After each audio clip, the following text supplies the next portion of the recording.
Капитальный ремонт двигателя Infiniti Q50 3 литра V6 бензиновый.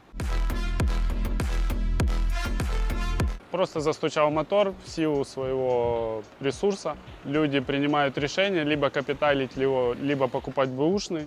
Но судя по тому, какие бэушные моторы предлагает сейчас рынок, то, скорее всего, люди будут его капиталить, потому что предлагают хлам, который не имеет смысла ставить, причем за очень большие деньги. Поэтому дальше будет больше.